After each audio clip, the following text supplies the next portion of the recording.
ఇంకా గట్టిగా జై కాంగ్రెస్. మిత్రులారా, ప్రజాపాలన ప్రగతి బాటలో కార్యక్రమంగా ఈనాడు నారాయణపేట శాసనసభ నియోజకవర్గంలో మీ అభిమాన నాయకురాలు స్థానిక శాసనసభ్యురాలు డాక్టర్ పర్ణిక గారి అధ్యక్షతన నారాయణపేట శాసనసభ నియోజకవర్గ అభివృద్ధి కోసం ఈరోజు ప్రారంభోత్సవాలు చేసుకొని అందులో భాగంగా ఆడబిడ్డలకు ఆలంబన ఇవ్వాలని, ఆర్థికంగా వాళ్ళని బలోపేతం చేయాలని ఈరోజు జిల్లా మహిళా సమాఖ్య ఆధ్వర్యంలో పెట్రోల్ బంకును ఈరోజు ఆడబిడ్డలే నిర్వహించుకునే విధంగా రాష్ట్రంలో దేశంలో ఎక్కడ లేని విధంగా ఈరోజు మనము ఆడబిడ్డలు పెట్రోల్ బంకు నిర్వహించుకోవడానికి ప్రారంభించుకున్నాం. ఇదే కాదు, ఆనాడు 2004 నుంచి 2014 వరకు తెలంగాణ రాష్ట్ర ప్రాంతంలో 25 లక్షల ఇందిరమ్మ ఇండ్లు, పేదవాడి ఆత్మ గౌరవం ఇందిరమ్మ ఇల్లు అని ఆనాడు తండాలలో, గూడాలలో, మారుమూల పల్లెల్లో ఉన్న పేదలకు, ముఖ్యంగా దళితులకు, గిరిజనులకు, ఆదివాసీలకు, బలహీన వర్గాలకు, మైనారిటీలకు, మహిళలకు ఇందిరమ్మ ఇండ్లు ఆనాడు ఇస్తే 10 సంవత్సరాలు గత ప్రభుత్వం నిర్లక్ష్యం వహించింది. డబుల్ బెడ్రూమ్ ఇండ్లు ఆశ చూపించి 10 ఏళ్ళు మనల్ని మోసం చేసినందుకు తగిన గుణపాఠం చెప్పి ఈనాడు ప్రజాపాలన తెచ్చుకుంటే తెలంగాణ రాష్ట్రంలో మంత్రులు పొంగులేటి శ్రీనివాసరెడ్డి గారి నేతృత్వంలో ఈరోజు 5 లక్షల ఇండ్లు దాదాపుగా తెలంగాణ రాష్ట్రం నలుమూలల ప్రతి నియోజకవర్గానికి దాదాపుగా 3500 ఇండ్లను ఇవ్వాలని ఈరోజు నిర్ణయం తీసుకొని ఆ ఇందిరమ్మ ఇండ్ల శిలా ఫలకాలు, ఈరోజు ప్రారంభోత్సవ కార్యక్రమాలు, నూతన ఇందిరమ్మ ఇండ్ల నిర్మాణం కోసం ఈరోజు పునాదులు తీసి ఈరోజు మనం పనులను ప్రారంభించుకున్నాం మిత్రులు పొంగులేటి శ్రీనివాసరెడ్డి గారి నేతృత్వంలో. అదేవిధంగా మాదిగ ఉపకులాల వర్గీకరణ కోసం ఈ జిల్లా అభివృద్ధి కోసం అహర్నిశలు కృషి చేస్తున్న పెద్దలు దామోదర్ రాజ నరసింహ గారు, జూపల్లి కృష్ణారావు గారు, అదేవిధంగా మన స్థానిక ఉమ్మడి మహబూబ్ నగర్ జిల్లా శాసనసభ్యులు అచ్చంపేట వంశీ కృష్ణ గారు, కల్వకుర్తి కసిరెడ్డి నారాయణ రెడ్డి గారు, జడ్చర్ల అనిరుద్ధ్ రెడ్డి గారు, నాగర్ కర్నూల్ డాక్టర్ రాజేష్ రెడ్డి గారు, వనపర్తి మేఘారెడ్డి గారు, షాద్ నగర్ శంకర్ గారు, అదేవిధంగా మహబూబ్ నగర్ ఎన్ఎం శ్రీనివాస్ రెడ్డి గారు, ఈరోజు మక్తల్ మీ అభిమాన నాయకుడు శ్రీహరి గారు, వాకిటి శ్రీహరి గారు, నా సహచర శాసనసభ్యులందరూ ఈరోజు వేలాది మంది అభిమానులను ఇక్కడికి తరలి వచ్చి ఈ ప్రారంభోత్సవ కార్యక్రమాన్ని విజయవంతం చేసి, ఆ పక్కన మా ఆడబిడ్డలు దాదాపుగా 10-15 వేల మంది ఆడబిడ్డలు వచ్చి ఈ ప్రభుత్వం మాది, మా తమ్ముడు తెలంగాణ రాష్ట్ర ముఖ్యమంత్రిగా బాధ్యతలు నిర్వహిస్తుండు, మేము ఆదరించాలి, మేము ఆశీర్వదించాలని మా సోదరుల కంటే మా సోదరిమణులు వేలాదికి వచ్చి ఈరోజు క్రమశిక్షణతో అక్కడ కూర్చొని ఈ ప్రభుత్వాన్ని ఆశీర్వదిస్తున్నారు. మిత్రులారా, ఈరోజు ఈ వేదిక మీద నుంచి 4 కోట్ల తెలంగాణ ప్రజల్ని ఆలోచన చేయమని నేను అడుగుతున్నా. ఆనాడు నిజాం నవాబుల నుంచి విముక్తి కలిగిన తర్వాత మొట్టమొదటి హైదరాబాదు రాష్ట్రానికి ముఖ్యమంత్రిగా మా పాలమూరు బిడ్డ బూర్గుల రామకృష్ణారావు గారు ఆనాడు ముఖ్యమంత్రిగా బాధ్యతలు వహిస్తే మళ్ళీ 7 దశాబ్దాలు మా పాలమూరు జిల్లాకు ఉమ్మడి రాష్ట్రంలో కానీ తెలంగాణ రాష్ట్రంలో కానీ సరైన ప్రాతినిధ్యం రాలే.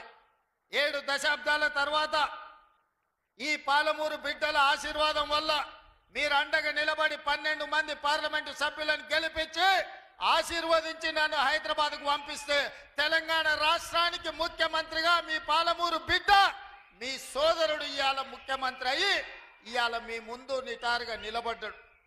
మిత్రులారా, ఇవాళ ఆలోచన చేయండి. ఉమ్మడి రాష్ట్రంలో ఎంతో మంది పాలకులు వచ్చిండ్రు, ఎందరో ముఖ్యమంత్రులు అయినరు. ఎన్నిసార్లైనా మన పాలమూరు పేదరికాన్ని చూపించి ప్రపంచ దేశాలలో మార్కెటింగ్ చేసుకున్నారు తప్ప మన జిల్లాను అభివృద్ధి చేయలే. ఇవాళ ఈ వేదిక మీద నుంచి నేను అడుగుతున్న మేధావులను, ఈ తెలంగాణ రాష్ట్రంలో ఉన్న చదువుకున్న వాళ్ళను, నీళ్లు నాగరికత తెస్తాయి, నీళ్లు పంటలు తీసుకొస్తాయి, మీ నీళ్లు పసిడి బంగారాన్ని పండిస్తాయి. మరి నీళ్లు నాగరికతను దేవాల్సింది, పసిడి పంటలు పండించాల్సిన ఈ పాలమూరు జిల్లాలో కృష్ణా నది జలాలు 811 టీఎంసీలు దశాబ్దాలుగా పారుతున్నా మాకెందుకు పసిడి పంటలు రాలేదు? మా కష్టాలు ఎందుకు తీరవలేదు? మా కన్నీళ్లు ఎందుకు తూడవలేదని నేను అడుగుతున్నా. ఈ పాలమూరు జిల్లా నాడు ఉమ్మడి రాష్ట్రంలో లేదా? ఈ పాలమూరు జిల్లా ఏర్పడ్డ తెలంగాణ రాష్ట్రంలో లేదా? ఈ పాలమూరు జిల్లా బీఆర్ఎస్ పార్టీకి ఓట్లు వేయలేదా? అంతెందుకు 2009లో నాడు చంద్రశేఖరరావు గారు కరీంనగర్ జిల్లా ప్రజలు తరుముతే భుజాన జోలె వేసుకొని జోలె పట్టుకొని పాలమూరు జిల్లాకు వచ్చి ఈ ప్రాంతంలో ప్రజల్ని అడుక్కుంటే నా పాలమూరు సోదరులు, మా సోదరి మనులు నీకు భిక్ష పెట్టినరు. నీ బొంతలో భిక్ష వేసి పార్లమెంటు సభ్యుని చేసి ఢిల్లీకి పంపిస్తే నువ్వు పార్లమెంటు సభ్యుడిగా పదవిని ఎలగబెట్టినావు. సోనియమ్మ తెలంగాణ రాష్ట్రం ఇస్తే నువ్వు తెచ్చినా అని గొప్పలు చెప్పుకున్నావు. ఆనాడు పాలమూరు జిల్లాను దత్తత తీసుకుంటున్నావు. తెలంగాణ రాష్ట్రం వస్తే పాలమూరు బాగుపడుతుందన్నావు, వలసలు ఆగిపోతాయన్నావు, మా కన్నీళ్లు తూడుస్తా అన్నావు, మా ప్రాజెక్టులు పూర్తి చేస్తా అని మాటిచ్చినావు. నేను ఇవాళ అడుగుతున్న వేదిక మీద నుంచి 10 సంవత్సరాలు ముఖ్యమంత్రిగా ఉన్న చంద్రశేఖరరావు గారు 2009లో మేము హక్కున చేర్చుకొని మా కడుపులో పెట్టుకొని చూసుకుంటే, మేము భుజాల మీద పెట్టి మోసుకుంటే, పాలమూరులో ఊరు లేకపోయినా, పార్లమెంటులో నీకు నోరు రాకపోయినా, మేము ఎంపీగా గెలిపిస్తే, మేము భిక్ష పెడితే నువ్వు ఆనాడు ఎంపీ అయినవు. ఆ సంగతి మర్చిపోకు.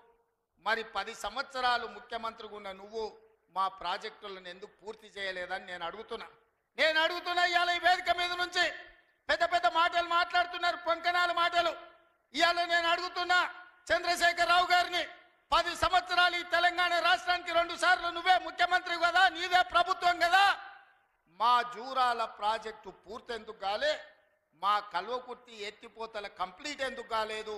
మా నెట్టంపాడు, మా కోయిల్ సాగరు, మా సంగం బండలో ఒక బండ అడ్డం పడితే 10-15 కోట్ల రూపాయలు ఇవ్వక బండ బగలగొట్టక 10,000 ఎకరాలు పల్లెల్లో ఎడారిగా మారితే నీకు మనసు రాలే.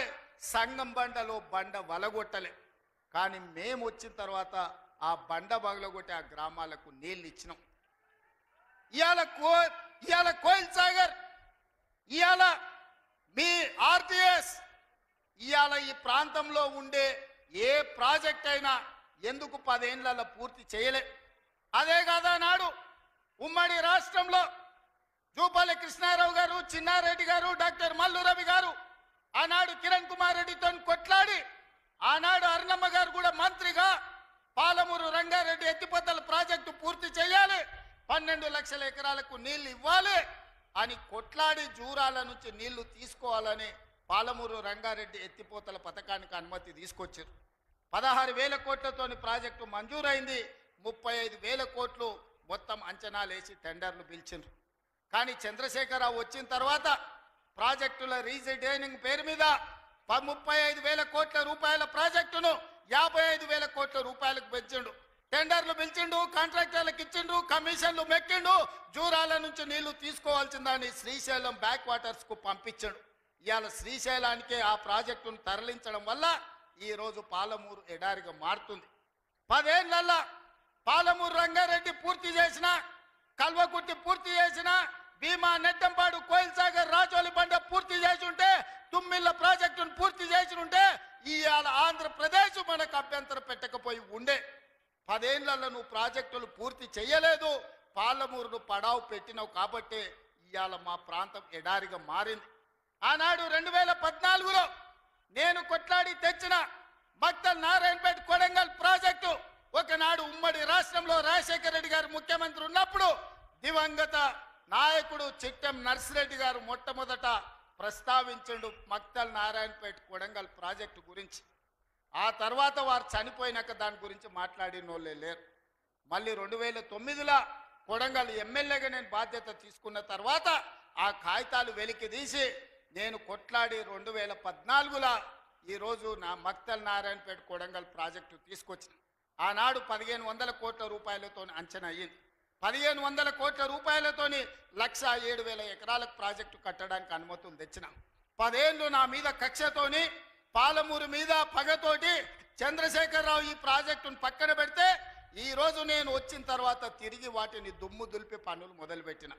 ఇవాళ 4,500 కోట్ల రూపాయలతోటి మక్తల్ నారాయణపేట కొడంగల్ ప్రాజెక్టును పూర్తి చేయాలి 2 ఏళ్ళలో అని ఈరోజు టెండర్లు పిలిచి పనులు ప్రారంభిస్తే ఇవాళ పగబట్టి ఆయన టీవీలలో పేపర్లలో అడ్డుకుంటున్నారని అంటున్నాడు. నేను అడుగుతున్న చంద్రశేఖరరావు, నువ్వు 70 ఏళ్ళు మాకు అన్యాయం జరిగింది. మా ప్రాంతంలో నీళ్లు పోయినా మా ప్రాంతం నుంచి తరలిపోతున్న కృష్ణానది జలాలు మాకు తాగడానికి మా సాగునీరుకు అందు రాకపోయినా ఈ దేశంలో ఎక్కడ ప్రాజెక్టులు కట్టినా బాక్రానంగల్ కావచ్చు, శ్రీశైలం కావచ్చు, నాగార్జున సాగర్ కావచ్చు, ఎస్ఆర్ఎస్పి కావచ్చు, ఈ దేశంలో ఎక్కడ ప్రాజెక్టులు కట్టినా తట్ట పని, పార పని, మట్టి పని, చెమట తీసే ప్రతి పని మా పాలమూరు బిడ్డలు చేసి దేశానికి ప్రాజెక్టులను అందించారు.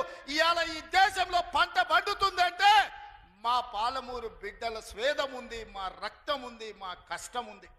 అట్లాంటి మా జిల్లా ఎడారిగా మారి వేలాది మంది వలసలు పోతుంటే తమ పసిపిల్లల్ని తల్లిదండ్రుల దగ్గర, ముసలోళ్ళ దగ్గర, గుడిసెల దగ్గర వదిలి జంటలుగా మేస్త్రీల ఎంబడి వలస పోతుంటే వలసలు ఆపాలని ఇవాళ మా ప్రాజెక్టులు పూర్తి చేయాలని ప్రయత్నం చేస్తుంటే మా మీద పగబట్టినవు ఎందుకు చంద్రశేఖరరావు అని నేను అడుగుతున్నా. ఏం అన్యాయం చేసినాం నీకు చంద్రశేఖరరావు? మేము నిన్ను మా పార్లమెంట్ సభ్యుడిగా ఎన్నుకోవడం మేము చేసిన అన్యాయమా? నీ పార్టీకి పోయినసారి 13 సీట్లు ఇవ్వడం మేము చేసిన అన్యాయమా?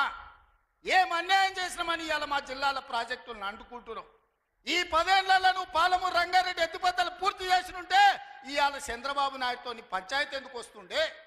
ఆనాడు నువ్వు వైఎస్ రాజశేఖర రెడ్డి ముఖ్యమంత్రి ఉన్నప్పుడు ఆనాడు పోతిరెడ్డిపాడు పక్క 4,000 క్యూసెక్స్ నుంచి 40,000 క్యూసెక్లకు పెంచింది. రాజశేఖర రెడ్డి గారికి ఊడిగం చేసింది. రాజశేఖర రెడ్డి చెప్పులు మోసి కృష్ణానది జలాలను రాయలసీమకు తరలించడానికి అనుమతించింది సన్నాసివి నువ్వు కాదా చంద్రశేఖరరావు? ఆనాడు నువ్వు ఊడిగం చేసి రాజశేఖర రెడ్డి పోతిరెడ్డిపాడు ద్వారా నీళ్లు తరలించకపోయాడు కృష్ణానది జలాలు. మళ్ళీ ఆయన కొడుకు జగన్మోహన్ రెడ్డి ముఖ్యమంత్రి అయిన తర్వాత ఇదే ప్రగతి భవన్, ప్రజల స్వేదంతో నిర్మించిన ప్రగతి భవన్ అధికారిక కార్యాలయానికి వైఎస్ కొడుకు జగన్మోహన్ రెడ్డిని పిలిపించి పంచపక్ష ప్రమాణాలు పెట్టి 6 గంటలు చర్చించి రాయలసీమ ఎత్తిపోతల పథకానికి పథకం రచించింది నువ్వు కాదా? ఇది ద్రోహం కాదా? ఆనాడు రాజశేఖర రెడ్డితో కలిసి పోతిరెడ్డిపాడు ద్వారా కృష్ణానది జలాలను సీమకు తరలించకపోతుంటే హారతిచ్చింది నువ్వు కాదా? ఆనాడు మంత్రివర్గంలో నీ మంత్రులు లేరా? హరీష్ రావు గారు ఆ మంత్రివర్గంలో మంత్రి కాదా అని నేను ఇవాళ అడుగుతున్నా. అదే కాదు, జగన్మోహన్ రెడ్డి గారు ముఖ్యమంత్రి ఉన్నప్పుడు ఏ నీళ్ల కోసం తెలంగాణ రాష్ట్రం తెచ్చుకున్నామో, ఏ నీళ్ల కోసం శ్రీకాంతాచారి లాంటి యువకులు, నూనూగు మిసాల యువకులు ఆత్మ బలిదానాలు చేసుకున్నారు. ఆ బలిదానాలతో సాధించుకున్న తెలంగాణలో కృష్ణానది జలాలు రంగారెడ్డి, మహబూబ్ నగర్, అదేవిధంగా నల్గొండ, ఖమ్మం జిల్లాలకు ప్రాజెక్టులకు, భూములకు పారాల్సిన నీళ్లు రాయలసీమ జిల్లాలకు తరలించకపోతుంటే రాయలసీమ లిఫ్ట్ ఇరిగేషన్, అదేవిధంగా ముచ్చుమర్రి లిఫ్ట్ ఇరిగేషన్ నిర్మించుకుంటుంటే ఒక్క రోజైనా నువ్వు అడ్డుకున్నావా? వీరతిలకం దిద్ది జగన్మోహన్ రెడ్డికి పంచపక్ష ప్రమాణాలు పెట్టింది నువ్వు కాదా?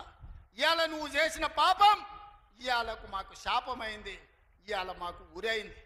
ఇవాళ తొందరలోనే రాయలసీమ లిఫ్ట్ ఇరిగేషన్ పూర్తి అయితే రోజుకు 10 టీఎంసీలు, రోజుకు 10 టీఎంసీలు అంటే ఒక్క నెల రోజులు మన కళ్ళు మూసుకుంటే 300 టీఎంసీలు శ్రీశైలం మొత్తం తరలించకపోవడానికి, మలుపుకపోవడానికి ఇవాళ పునాదులు వేస్తే ఆంధ్రప్రదేశ్ ప్రభుత్వం వీర తిలకం దిద్ది కాంట్రాక్టర్ల దగ్గర కమిషన్ల కోసం కక్కుర్తిపడ్డది నువ్వు కాదా చంద్రశేఖరరావు?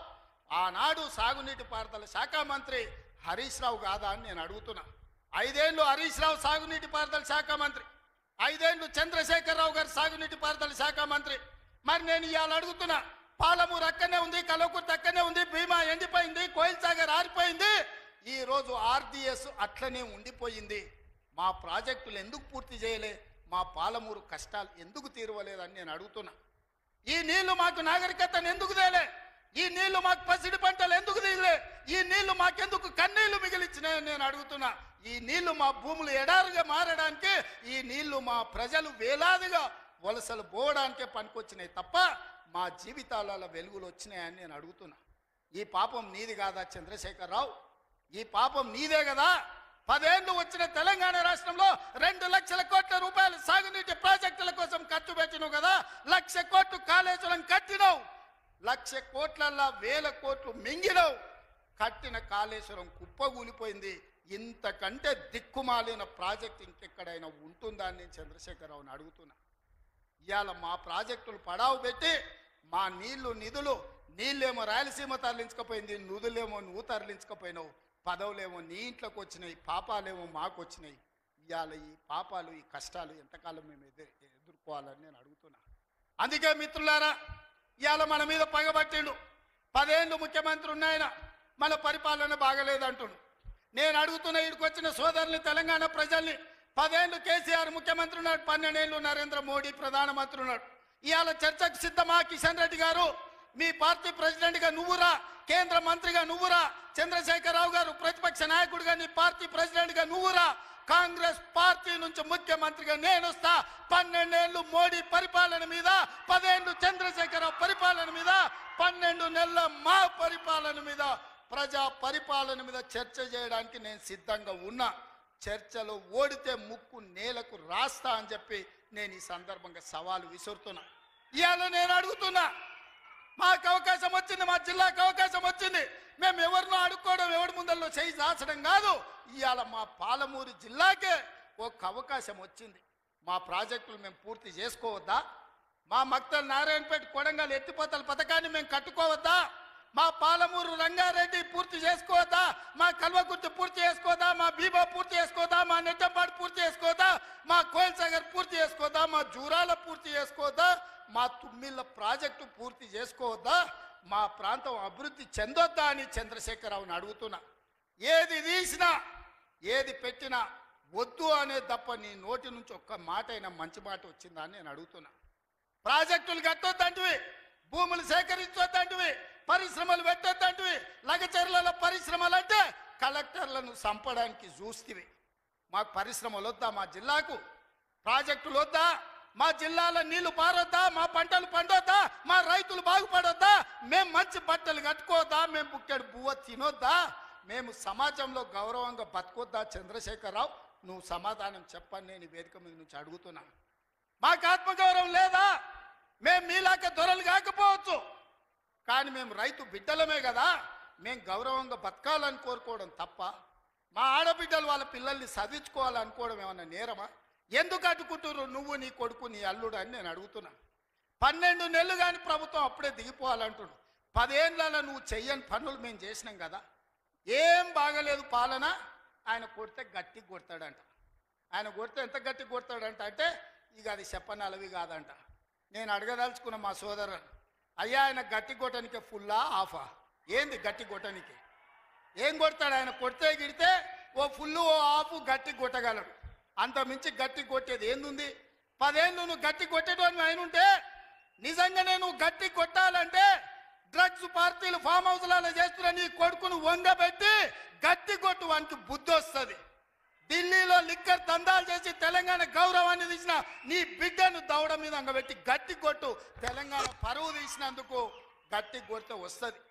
కాళేశ్వరం పేరు మీద 1,00,000 కోట్లు మింగిన నీ అల్లుని దవడ మీద అంగబెట్టి కొట్టు గట్టిగా. అప్పుడు వానికి బుద్ధి వస్తుంది, సిగ్గు వస్తుంది. తెలంగాణను ముంచినందుకు గట్టి కొట్టేది ఉంటే నీ ఇంట్లో కొట్టు, వాళ్ళని దారిలో పెట్టు. కాంగ్రెస్ను గట్టి కొడతా అంటే మా కాంగ్రెస్ పార్టీ కార్యకర్తలు ఊరుకుంటారా? రా, ఎంత గట్టి కొడతావో చూద్దాం. పొంకణాల పోసిగానికంట 3 ఎట్లంట 36 దొడ్లంట. వెనకడికి పొంకణాలు చెప్పేటోడు. 10 ఏళ్ళు నువ్వే ఉన్నావు కదనే. 10 ఏళ్ళలో నిన్ను ఇవ్వడం చేయొద్దన్నాడా? ఇవాళ మేము 12 నెలల ఏమి చేయలేదంటున్నాడు. నేను అడుగుతున్న ఇక్కడికొచ్చిన మా ఆడబిడ్డల్ని, అక్క 500 రూపాయలకు సిలిండర్ వస్తలేదా? ఆర్టీసీ బస్సులో ఉచితంగా మీరు బస్సు ఎక్కుతారని టికెట్ అడుగుతురా? ఆ ఎల్లా అమ్మగారింటికి పోవాలంటే ఇంటి ఆయన కిరాయి పైసలు అడగాలి.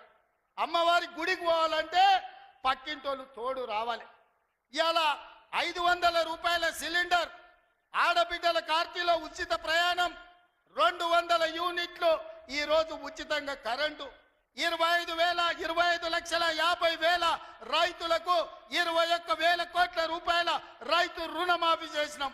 రైతు భరోసా కేసీఆర్ ఎగనామ పెడితే వచ్చిన ఎంబడే 7,625 కోట్ల రూపాయలు ఇవాళ రైతు భరోసా మొదటి విడత ఇచ్చినాం. రెండో విడత ఈరోజు రైతు భరోసాల 10,000 కోట్ల రూపాయలు, ఎకరాకు 12,000 సంవత్సరానికి ఇవాళ మనం మొదలు పెట్టినాం. మార్చి 31 లోపల ఈరోజు రైతు భరోసా నిధుల్ని రైతుల ఖాతాలో వేయదలుచుకున్నాం. నిరుద్యోగ యువకులకు 55,000 ఉద్యోగాలు ఇచ్చినాం. ఇవాళ ఆడబిడ్డలకు, మహిళా సంఘాలకు పాఠశాలలు నిర్వహించుకోనికి అమ్మ ఆదర్శ పాఠశాల ఇచ్చినాం. ఇవాళ పాఠశాల పిల్లలకు బట్టలు కుట్టే పని ఆడబిడ్డలకు ఇచ్చినాం. ఇవాళ 1000 మెగావాట్లు సోలార్ విద్యుత్తు ఆడబిడ్డలకు ఇవాళ నిర్వహించుకోవడానికి ఇచ్చినాం. ఇవాళ మహిళా సంఘాలకు 600 బస్సులు కొని ఆర్టీసీకి ఇవాళ కిరాయిలకు పెట్టే అవకాశం మా ఆడబిడ్డలకు ఇచ్చినాం. ఈ రకంగా చెప్పుకుంటూ పోతే ఈరోజు కొడంగల్ నారాయణపేట లిఫ్ట్ ఇరిగేషన్ మహబూబ్ నగర్కు తీసుకొచ్చినాం. 5,000 కోట్ల రూపాయలతో కొడంగల్ అభివృద్ధి పనులు, 1000 కోట్లు ఇవాళ నారాయణపేటలో అభివృద్ధి పనులు తీసుకున్నాం. పాలమూరు ప్రాజెక్టు పూర్తి చేయాలని ఇవాళ ముందుకు పోతున్నాం. ఈ రకంగా మేము వచ్చిన తర్వాత ఇంతకుముందే పొంగులేటి శ్రీనివాసరెడ్డి గారి నేతృత్వంలో ఆనాడు ఆగిపోయిన ఇందిరమ్మ ఇల్లు మళ్ళీ ప్రారంభించి నియోజకవర్గానికి 3,500 కాదు, అవసరమైతే 5,000 ఇల్లు ప్రతి నియోజకవర్గానికి 5 లక్షల రూపాయలు పేదవాడు ఇల్లు కట్టుకోవడానికి ఇలా ఉచితంగా ఇస్తున్నాం. నువ్వు ఎన్ని డబుల్ బెడ్రూమ్ ఇండ్లు ఇచ్చినావు 10 ఏళ్ళని నేను అడుగుతున్నా. సంవత్సరంలో 5 లక్షల ఇండ్లు మేము ఇస్తాం. ఆనాడు 10 ఏళ్ళ 25 లక్షల ఇందిరమ్మ ఇండ్లు మేము ఇచ్చినాం. నేను అందుకే ఇవాళ టీఆర్ఎస్ వాళ్ళకు ఒక సవాల్ విసురుతున్నా. చిత్తశుద్ధి ఉంటే మీరు రాండి. ఏ ఊర్లో అయితే ఇందిరమ్మ ఇండ్లు ఉంటాయో రేపు సర్పంచ్ ఎన్నికలలో మేము ఓట్లు అడుగుతాం. ఏ ఊర్లో మా ఇందిరమ్మ ఇండ్లు లేవో మేము ఎన్నికల్లో పోటీ చేయం. నువ్వు నీ డబుల్ బెడ్రూమ్ ఇండ్లు ఉన్న ఊర్లలోనే నువ్వు పోటీ చేయాలి. నీకు దమ్ముందా? నేను సూటిగా సవాలు విసురుతున్నా. శ్రీనివాస్ రెడ్డి గారిని కూడా సవాలు విసిరమని చెప్తున్నా. మా దామన్నను కూడా తోడుండమని నేను విజ్ఞప్తి చేస్తున్నా. ఏ ఊర్లో ఇందిరమ్మ ఇండ్లు ఉన్నాయో మేము ఆ ఊర్లోనే పోటీ చేస్తాం. ఏ ఊర్లో డబుల్ బెడ్రూమ్ ఇండ్లు ఉన్నాయో గా ఊర్లోనే బీఆర్ఎస్ వాడు పోటీ చెయ్యాలి. దానికి సిద్ధమైతే మా సవాల్ని స్వీకరించి మాట్లాడు. నువ్వేం చేసినావు, మేమేం చేసినావు ప్రజలకు అర్థమవుతుంది.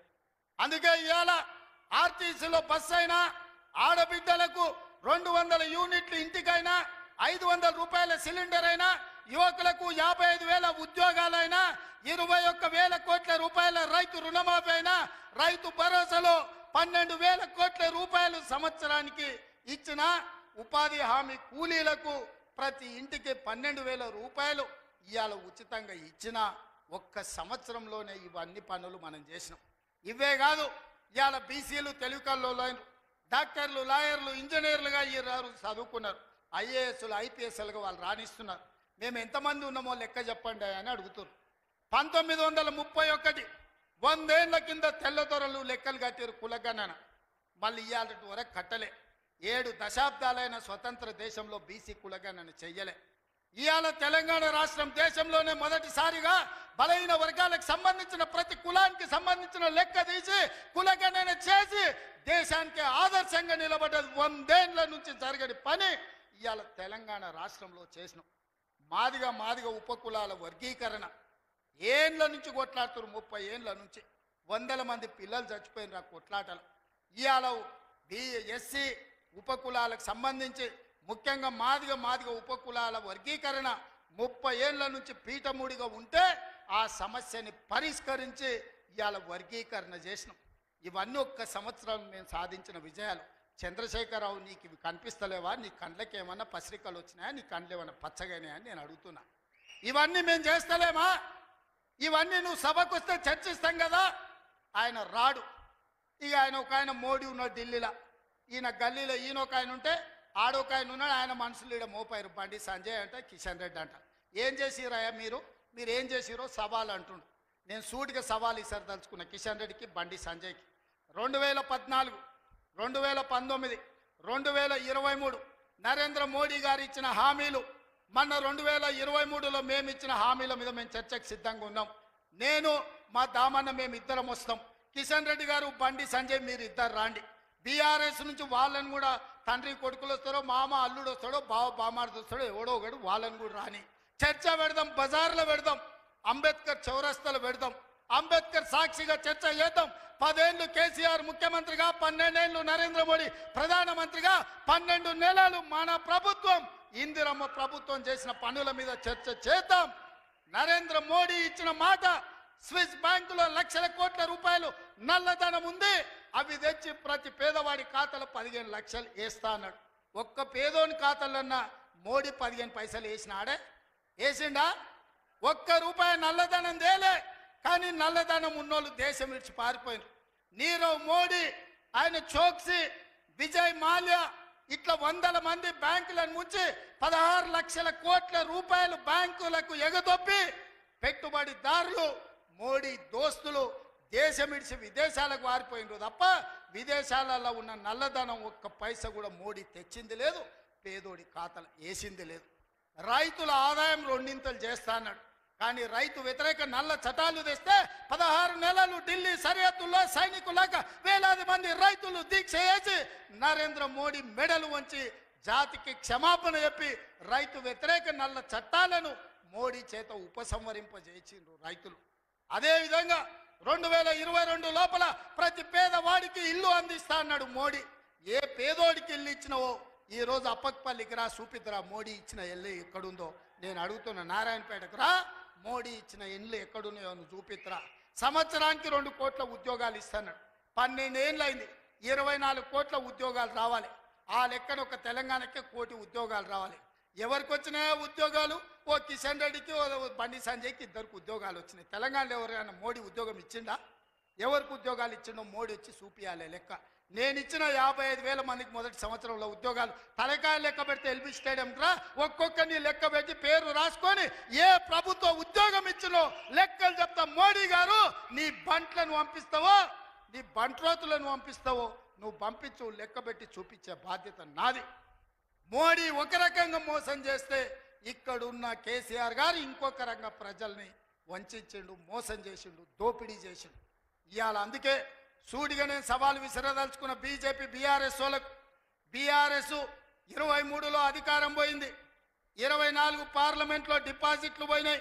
ఇప్పుడు జరిగే ఎమ్మెల్సీ ఎన్నికల్లో పోటీకి అభ్యర్థులు దొరకలేదు. అదో దిక్కుమాలిన పార్టీ. ఆ దిక్కుమాలిన పార్టీ తండ్రో దిక్కు, కొడుకో దిక్కు, అల్లుడో దిక్కు, బిడ్డో దిక్కు కాకుల్లాక వాడి పొడుసాలను చూస్తున్నారు. ఈ కాకులకు సరైన జవాబు చెప్పాల్సింది కాంగ్రెస్ పార్టీ కార్యకర్తలే అని చెప్పి నేను ఈ సందర్భంగా తెలియజేయదలుచుకున్నా. మీరు అడగండి, 10 ఏళ్ళు వాళ్ళు పరిపాలన చేశారు, 10 నెలల్లో మనం అన్నీ చేయలేదని అంటున్నాం. 5 ఏళ్ల కోసం కదా ఈ ప్రభుత్వం ఎన్నికైంది. 5 ఏళ్లలో అన్ని పనులు పూర్తి చేసే బాధ్యత మనది. ఇవాళ అందుకే పేదలకు అనుకూలంగా పేదల పాలన ఉన్నది. పేదలు బాగుపడితే, పాలమూరు పచ్చబడితే వాళ్ళ కళ్ళు మండుతున్నాయి, వాళ్ళ కడుపు మండుతుంది. పాలమూరు ఎండాలే, మన జీవితాలు పాడు కావాలి అనేది వాళ్ళ ఆలోచన. అందుకే మనమందరం అప్రమత్తంగా ఉండాలి. ఈ జిల్లాకు ఒక అవకాశం వచ్చింది, మన ప్రాజెక్టులు మనమే పూర్తి చేసుకుందాం, మన నిధులు మనమే కేటాయించుకుందాం, మన పనులు పూర్తి చేసుకునే బాధ్యత మనది. ఇవాళ నారాయణపేటకు ఇవాళ ముఖ్యమంత్రి వచ్చిందంటే 1000 కోట్లతో పనులు ప్రారంభించుకున్నామంటే ఓ మెడికల్ కాలేజీ, ఓ నర్సింగ్ కాలేజీ, ఓ పారామెడికల్ కాలేజీ, ఓ ఇంటిగ్రేటెడ్ రెసిడెన్షియల్ స్కూల్, ఓ మహిళలకు పెట్రోల్ బంక్, ఇందిరమ్మ ఇల్లు ఇక్కడ నుంచి రాష్ట్రానికి ప్రారంభించుకున్నామంటే ఇవాళ మనోడు మన బిడ్డ ఇవాళ ముఖ్యమంత్రి ఉన్నాడు కాబట్టి. పెద్దలు చెప్పిండ్రు మట్టికి పోయినా ఇంటోడే పోవాలి అని. ఇవాళ తెలంగాణ రాష్ట్రానికి మీ బిడ్డ ముఖ్యమంత్రి ఉంటే వాళ్ళ కడుపు మండుతుంది, కళ్ళల్లో నిప్పులు పోసుకుంటారు. ఇవాళ మన మధ్యలో పంచాయతీలు పెట్టాలని చూస్తారు, మన ప్రాజెక్టులు ఆపాలని చూస్తారు. అందుకే ఈ ప్రాంతంలో వచ్చే పరిశ్రమలైన సాగునీటి ప్రాజెక్టులకైనా భూసేకరణను అడ్డుకోకండి. మీకు నష్టపరిహారం అధికంగా ఇచ్చే బాధ్యత మాది. మీరు కొత్త ప్రాజెక్టులు, కొత్త భూములు కొనుక్కోండి, కొత్త ప్రాజెక్టులు కట్టుకోండి. 10 లక్షలు కానీ అవసరమైతే భూములు పోయేటోళ్ళకి 20 లక్షల రూపాయలు ఇప్పించే బాధ్యత నాది. మీ బిడ్డ ఉన్నాడు ఇక్కడ, మీ సోదరుడు ఉన్నాడు. మీరెవ్వరు బాధపడకండి, కన్నీళ్ళు పెట్టుకోకండి. ప్రభుత్వ ఖజానా నుంచి మన జిల్లాకు నేను ఈరోజు నిధులు ఇస్తా. మా అనిరుద్ధ్ రెడ్డి ఉన్నాడు, ఈరోజు ఉదండాపూర్ ప్రాజెక్టు గురించి చెప్తున్నాడు. ఖచ్చితంగా ప్రాజెక్టు సమస్యను తొందరలోనే పరిష్కరించే బాధ్యత నాది. నష్టపరిహారం ఇచ్చే ఉద్దండాపూర్ ప్రాజెక్టును పూర్తి చేసి రైతుల్ని ఆదుకునే బాధ్యత నేను తీసుకుంటా. ఇవాళ మీ కష్టాలు తీరవకపోతే, మీ సమస్యల్ని పరిష్కరించకపోతే మీ బిడ్డ తెలంగాణ ముఖ్యమంత్రిగా ఉండి ప్రయోజనం ఏందని నేను మిమ్మల్ని అడుగుతున్నా. సంపూర్ణమైన విశ్వాసం పెట్టుకోండి. లేక లేక మనకు ఒక అవకాశం వచ్చింది. మన ఇంట్లోనికి మన బిడ్డకు అవకాశం వచ్చినప్పుడు శత్రువులు కుట్రలు చేస్తున్నారు. కడుపుల కత్తులు పెట్టుకొని బయలుదేరుతున్నారు. కౌగిలించుకున్నట్టే ఇకిలిస్తున్నారు. కౌగిలించుకొని కడుపుల కత్తులు పెట్టి పొడిచి చంపాలని చూస్తున్నారు. ఇట్లాంటి సన్నాసులకు గుణపాఠం చెప్పాల్సిన బాధ్యత పాలమూరు జిల్లా యువకుల మీదనే ఉన్నది. మిత్రులారా, పనిలో నిమగ్నమై ఉన్న పనులు చేసే బాధ్యత నాది, కాపాడుకునే బాధ్యత మీది. మళ్ళీ రాదు ఇట్లాంటి అవకాశం. ఇవాళ తప్పిపోయిందా మళ్ళీ 50 ఏళ్ళు అవుతుందో, 60 ఏళ్ళు అవుతుందో, 70 ఏళ్ళు అవుతుందో, 100 ఏళ్ళు అవుతుందో చరిత్రను మనం అంచనా వెయ్యలేము. ఇవాళ వచ్చినప్పుడే మన ప్రాజెక్టులను పూర్తి చేసుకుందాం. పాలమూరును పూర్తి చేసుకుందాం, కల్వకుర్తిని పూర్తి చేసుకుందాం, భీమా, నెట్టంపాడు, కోల్సాగర్ను పూర్తి చేసుకుందాం, మక్తల్, నారాయణపేట, కొడంగల్ ప్రాజెక్టును పూర్తి చేసుకుందాం. కొడంగల్లో పరిశ్రమలు తెద్దాం. మన ప్రాంత నిరుద్యోగ సమస్యని పరిష్కరిద్దాం. మీరందరూ అండగా నిలబడాలి. ఈ ప్రాంతాన్ని అభివృద్ధి చేసే బాధ్యత నాది. మళ్ళొక్కసారి సూటిగా కిషన్ రెడ్డి గారికి, బండి సంజయ్ గారికి, కేసీఆర్ గారికి, కేటీఆర్ గారికి నేను సవాల్ విసురుతున్నా. 12 ఏళ్ళు మోడీ పాలన మీద, 10 ఏళ్ళు కేసీఆర్ పాలన మీద, 12 నెలలు మా పాలన మీద మేము చర్చకు సిద్ధంగా ఉన్నాం. నేను మా సోదరుడు దామోదర్ రాజనరసింహ గారు మేము చర్చకు వస్తాం. తారీఖు చెప్పండి, ఏ సెంటరో చెప్పండి, ఏ సెంటర్ అయినా మేము తయారు. మీరు సిద్ధమైతే రాండి. ఎవరు ఏం చేసిండ్రో చర్చ చేద్దాం, తేలుద్దాం. తెలంగాణ ప్రజలకు వాస్తవాలు చెబుదాం. ఇంత గొప్ప కార్యక్రమాన్ని ఏర్పాటు చేసినందుకు మిత్రుడు శివకుమార్ రెడ్డి గారిని, అదేవిధంగా కాంగ్రెస్ పార్టీ కార్యకర్తల నాయకుల్ని, మా పర్ణికమ్మను మనస్ఫూర్తిగా అభినందిస్తున్నా. రాబోయే రోజుల్లో స్థానిక సంస్థల్లో కూడా మనం మన బలాన్ని నిరూపించాలి. పాలమూరి మొత్తం ఏకమై ఎవరిని సరిహద్దులకు రాకుండా చూడాలి. ఆ చూసే బాధ్యత మీదే అని తెలియజేస్తూ మీ అందరి దగ్గర సెలవు తీసుకుంటున్నా. మీరందరు సిద్ధమేనా? సిద్ధమేనా? సిద్ధమేనా? యుద్ధానికి సిద్ధమేనా? సిద్ధమేనా? సిద్ధమన్న వాళ్ళందరూ చేయి పైకెత్తండి. జై కాంగ్రెస్, జై జై కాంగ్రెస్. ధన్యవాదాలు మిత్రులారా.